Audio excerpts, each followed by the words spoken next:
കൂട്ടുകാരെ, എല്ലാവർക്കും നമ്മളുടെ പുതിയൊരു വീഡിയോയിലേക്ക് ഒരിക്കൽ കൂടി സ്വാഗതം. രാവിലത്തെ പണികളാണ് ഞായറാഴ്ചത്തെ കേട്ടോ. അപ്പം രാവിലെ തൂക്കാതിരിക്കാൻ എന്നെ കൊണ്ട് പറ്റത്തില്ല. അങ്ങനെ തൂപ്പെല്ലാം കഴിഞ്ഞ് ഇടയ്ക്കൂടെ നോക്കിയപ്പോഴത്തേക്ക് കുറച്ച് പൂക്കുട്ടന്മാരിങ്ങനെ വിരിഞ്ഞ് നിൽപ്പുണ്ട് കേട്ടോ.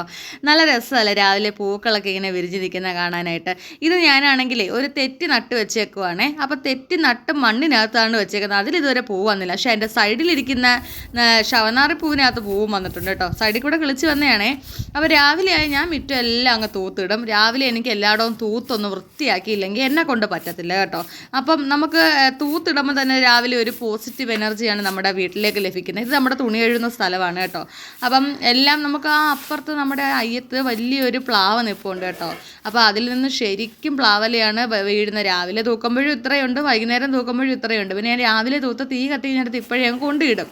കാരണം ആ സമയമൊക്കെ ഒരു വൈകുന്നേരമൊക്കെ ആകുമ്പോഴത്തെ വെയിലടിച്ച് എല്ലാം ഉണങ്ങുമ്പോൾ നമുക്ക് പെട്ടെന്ന് കത്തിക്കാൻ പറ്റും കേട്ടോ.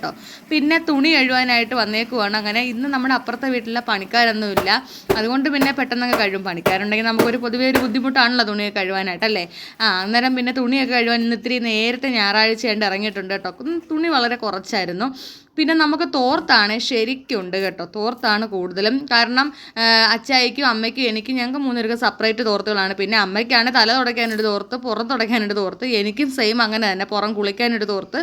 അങ്ങനെ കുറേ തോർത്തുകളാണ് നിങ്ങൾ ഈ കാണുന്നത്. അപ്പോൾ നമ്മുടെ തോർത്തുകളൊക്കെ ഡെയിലി രാവിലെയും കഴുകും. കുളിച്ച് കഴിഞ്ഞാൽ വൈകുന്നേരവും സോപ്പിട്ട് കൊണ്ട് കഴുകും കേട്ടോ. 2 നേരം സോപ്പിട്ട് എറ്റി കഴുകുന്നുണ്ടാണ് നമ്മുടെ തോർത്ത് വെളുത്ത് തന്നെ ഇരിക്കുന്നത്. ചില വീട്ടിലൊക്കെ ചെന്ന് നോക്കിയാണ്ടല്ലോ, ചില ആൾക്കാരുടെ തോർത്ത് കറുത്ത് കൂറയായിട്ടിരിക്കും. അത് ഈ കഴുകാതെ നനയ്ക്കാതൊക്കെ കൊണ്ട് ഇടുന്നതുകൊണ്ടാണ്. എപ്പോഴും തോർത്തൊക്കെ നല്ല വൃത്തിയായിരിക്കണം. അങ്ങനെ തുണി നമ്മൾ അശ്വയിലും കുറച്ച് നൂത്തിയിട്ട് കുറച്ച് കട്ടിയുള്ള തുണികളാണെങ്കിൽ ഗേറ്റിലിടും. അതായത് വെയിൽ കൊണ്ട് പെട്ടെന്ന് ആ ഗേറ്റിൽ ചൂട് കൊണ്ട് അങ്ങ് ഉണങ്ങും. അപ്പോൾ അതെല്ലാം കഴിഞ്ഞതിന് ശേഷം നമുക്ക് വലിയ ചെടികളൊന്നുമില്ല, കുറച്ച് ചെടികളേ ഉള്ളൂ. കുറച്ച് പ്ലാവും മാവും തുളസിയും തെറ്റിയും ഇതൊക്കെയേ ഉള്ളൂ. അപ്പോൾ ഉള്ളതിനൊക്കെ വെള്ളം ഒഴിച്ച് സംരക്ഷിക്കുകയാണ് കേട്ടോ.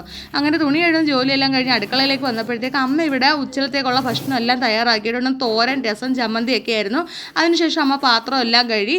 അപ്പം ഇത്രയൊക്കെ ഉള്ളായിരുന്നു ജോലികൾ കേട്ടോ. അപ്പോൾ ഇനി ജോലിയെല്ലാം തീർന്ന് അകത്തേക്ക് പോവുകയാണ്. അകത്തേക്ക് പോയി കുറച്ച് കഴുകിയ തുണികളൊക്കെ ഉണ്ട്, അതെല്ലാം മടക്കി ബാക്കിയുള്ള ജോലിയിൽ അടുക്കളയെ അമ്മയെ സഹായിക്കുക. അപ്പോൾ ഇത്രയേ ഉള്ളൂ ഇന്നത്തെ വീഡിയോ.